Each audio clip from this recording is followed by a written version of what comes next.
Been waiting for this moment for a really long time.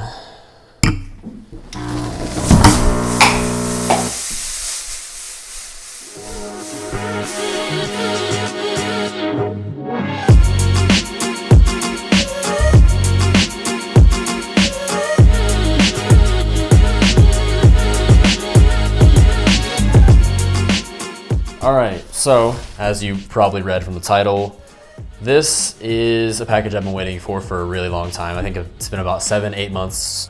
I didn't actually expect to get it this early. I was expecting around maybe May or so. This is the red Scarlet-W. So yeah, this is the most expensive box I've ever opened, about $12,000 for just the brain, and waiting on the other stuff right now. All right, so I guess without further ado, let's get this thing opened. We'll start here. This is extremely nerve-wracking to open. I want to cut into this thing. There's that line. Oh God. This knife is not very sharp, but I use it for everything that I unbox, just because I like it. Clyde Johnson. All right. Put that down. And we got a bunch of paper. Well, here it is. $12,000 of paper. I think I'm done. You thought. No, it's fine. Okay, let's see here. There's so much paper in here. Throw that out of frame. All right, paid $12,000 for these little thingies. So these are actually the little OLPFs. These go like in front of the sensor. So there's like the low light one, which helps for like different colors and stuff in low light, obviously, and then the skin tone ones, like skin tone highlights. This right here is I think this is just the standard OLPF. Yeah, that's this one that comes with the camera. And then this is actually the DC charger, or the DC like plug-in charger, so you can plug the camera into the wall. Like I said, I don't have anything else. I can't actually use the camera, but that's just what it comes with. Here's my little receipt thingy and my address on here. Come rob me, please. I'm just joking. All right, and here is the big box, the big important thing. Yeah, so this is the big one. This is not something I was expecting to open this early, and I'm pretty speechless so far. The box is a little different. All right, so here's the box. It actually like a carbon fiber kind of texture to it. Actually, it's like, or I don't know, it's like little honeycomb things, kind of rubbery feeling. Never been so excited to open a box and actually see it. It looks a little different than I thought it would, but all right, let's see how we can open this. It's like has a ton of folds and stuff to it. I am actually extremely confused. I think it opens this way, maybe. Yeah, here we are. Okay. Bruh. Oh, I opened it wrong. Never mind, I just can't open things. Oh wow. Okay, well there's that. Jesus. Oh, it is smaller than I thought it would be, to be honest. Like everyone says that who opens these, but yeah, it's actually really small and really, really light. I don't know what made this box 10 pounds. The entire package was 10 pounds. Well, that's that. Wow. It's just a box. I can't actually do anything with it, but I've never been so excited to open a box before. That's impressive. This thing is like a little mini tank. So right now I'm actually waiting for the rest of the parts to come in, obviously. All I have is the body or the brain right now. Once the rest of the parts come in though, I'm planning on shooting some test footage that I'll be throwing in at the end of the video, so you'll be seeing that after this is all done. I've wanted one of these for so long, like not specifically the Scarlet, but like a red camera in general. I mean, I've looked at them ever since I looked at cameras when I first started filming and stuff, but I never actually thought I would own one or would own one anytime soon. So it's kind of like, yeah, it's really just overwhelming to me. It makes me pretty speechless. Like I'm overall pretty calm person, but like I'm actually really excited whether it looks like it or not. I just never thought I would actually own one of these, and here it is in my hand. This thing feels like a tank. It's just it's all metal, except for I think this front plate is plastic, but that's just where the sensor is, and that's gonna be obviously have a lens mount on it. So, but yeah, it's all metal, everything. It has like a ton of little mounting ports on the top and everything. It feels extremely good. The buttons weirdly rackety, but other than that though, it feels great. It has some custom buttons on it and stuff. I'm really excited to see how much it weighs when it's like all rigged up. Like I know it's like 8 or 9 pounds or so. I used an FS7 for like a week and it honestly it dwarfs this thing. This is way smaller now. Obviously, it's not very built. It gets a lot bigger because I'm planning on flying it on gimbals and mostly like steady cams and stuff that I use now.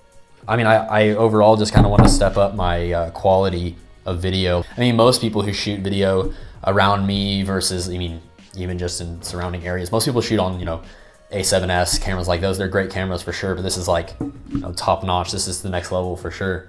So I really want to take, I guess, music videos, whether, I mean, or any kind of video that I shoot to the next level as far as, I mean, Wichita or just in general. Even with the A6300, it's a great camera and everything. It's just like, it's so limiting in capabilities as far as resolution, slow motion, codecs, of course. So you're looking at anything compressed, raw, which is, I mean, to a point, uncompressed. All right, sorry for that awkward cut there. I already filmed an outro for this video, but I kind of forgot that we had the second part to film. All right, so fast forward about a month. I finally have all the parts that I need for the Red.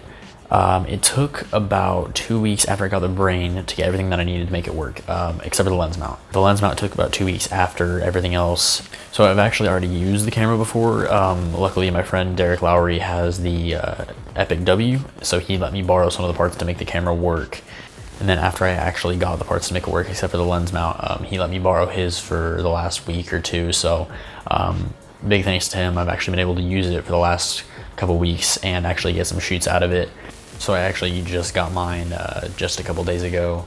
I'm actually going to show you what it looks like to take the brain and actually build it up to a kind of working setup, so you'll kind of see the transformation there. So firstly, I'm going to start out with the lens mount actually. Just that, and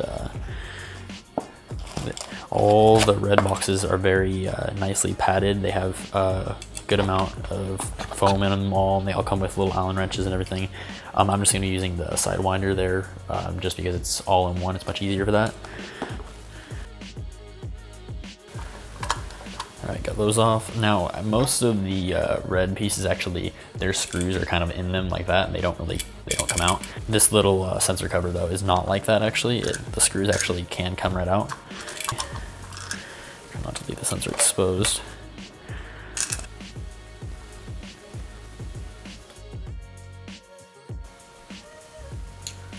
And here is the front lens mount on there. And next, I'm actually going to move on to something a little bigger. I'm going to go to the V-mount expander on the back here. So this also comes in a very nice padded box. And the V-lock expander has obviously the spot for the V-locks.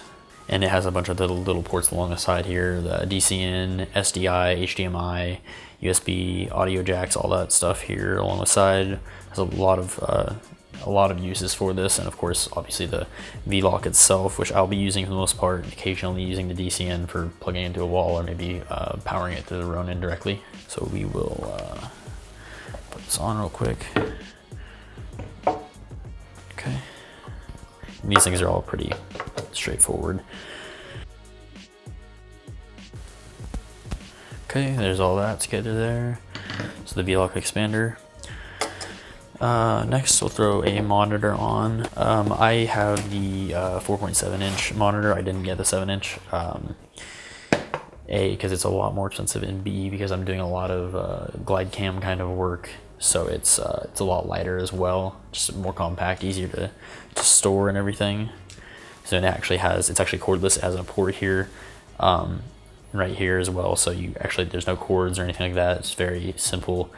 Which is nice, unless you want to take it off of the camera. Make sure to buy the extra cable for that, which is not cheap. There we go. The 7 inch monitor is actually toolless, which I much prefer. Taking this off and on every time is kind of annoying because I can't fit it in my bag with this on. And the reason for that is because I actually use this little tiny top handle, which is kind of ridiculous. It's very small, but I'm not a very big person, so it's usable. It just goes right behind the monitor, so obviously I can't close it all the way, so I can't really put it in my bag and fit well. Just like to put them on, get them in place, and then tighten them up afterwards. Make sure they're all set right. We're not hurting anything. I want to make sure that these things are fairly tight, but I would recommend not over tightening any of this stuff. it's all really sturdy actually. Okay, so we're almost set up here. Now just have the little mini mag here. I got the 240 gig just to start off. It's pretty good for the most part, honestly. It covers mostly what I need. I'm probably gonna get a 480 gig next, just so I have some extra memory. Right now, this is all I have. Okay, just slides in like that. And lastly, I bought a HyperCore Slims. They're the ones with the screens though, so they're, I believe, what are these? I forget, they're 82 watt. I think those ones are 75, the actual Slims. I don't remember, to be honest, but these ones just had a little bit more power in them. They actually had the screen, which got a little scratched from the side handle. I'm just gonna plop this on real quick. These just kind of stay. And they just, yeah, they sit right on there. They're actually a good size. Yeah, I really like these batteries a lot, honestly. I have 3 of them now. They last about an hour and 20 each. Probably a little less than that, just depends on, I guess, how much you're using it. They honestly lasted me fine for all the sheets I've had. I haven't used it a ton yet, so hard to say, but overall, I'm really liking them. Okay, so next, the other thing I bought, which just recently got, was the Dsm C2 side handle, actually. The side handle is this, if you haven't seen it before. It's has like 4 custom buttons here, maybe more actually. It has 4 like custom buttons that are made for that. Little wheel, there's a little wheel on and everything. The enter button, dial, back buttons. There's actually a wheel for focus on the front here, and record button here. There's another wheel back here for like your aperture and everything. It's really, really nice. Great for controlling the camera and everything, especially if you're using like the small HD 502 monitors or something, and you don't have the touchscreen to control the camera with. This would be great as well. So just turn this over on the side real quick. Take the so under here. Let's close some of these boxes. It's a little bit of a mess here. As to work through this stuff, I have learned how to actually open red boxes, so they're not upside down. Cue the footage of me opening the brain almost upside down. I think it's this one, I believe.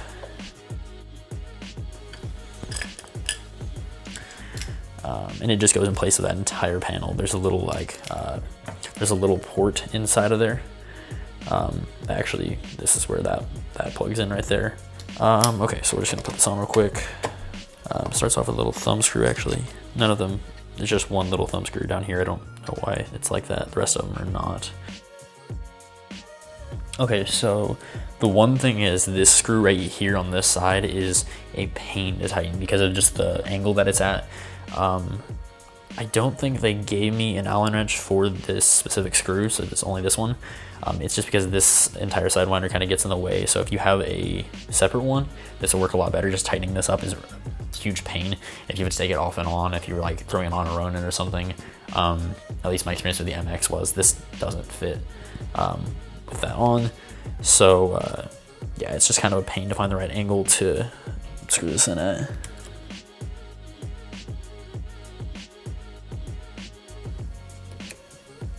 All right, I think I got that tightened down, at least enough for the most part. I actually remember my friend Derek telling me about taking this off and that it was a pain. Maybe this is what he was talking about. I don't actually know. Okay, so that's all there. It's actually a really, really nice handle. It fits well in your hand, and it's really, really sturdy. Like you can hold all the weight with it in one hand. Now it's a pretty heavy camera, to be fair, so holding it with one hand is a little challenging, but I'm gonna grab a lens real quick. This is one of the only Canon lenses I actually have. This is the Sigma 50 to 100 1.8, and then I have the 18 to 35 as well. So they're a great combo, actually. I'll slide this on real quick.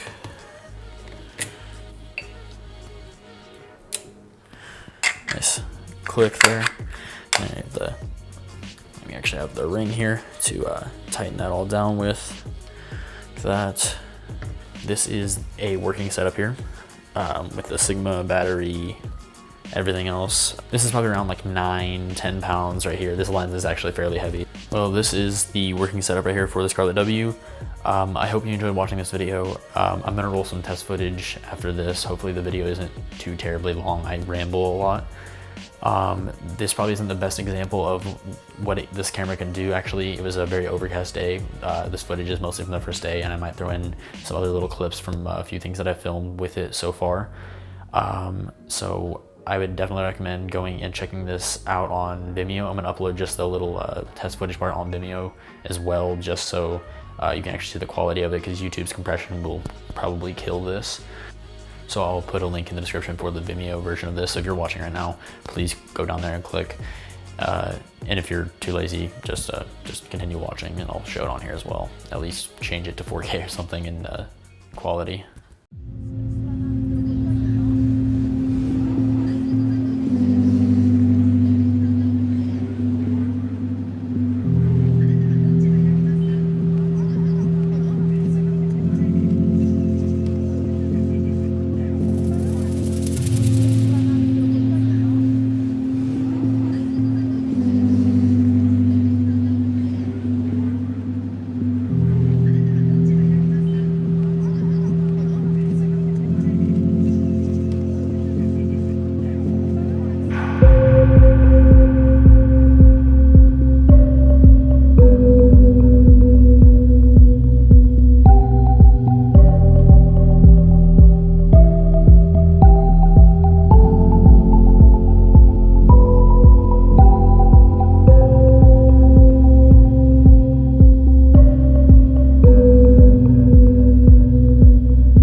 Good. I think it's good. I think you did well.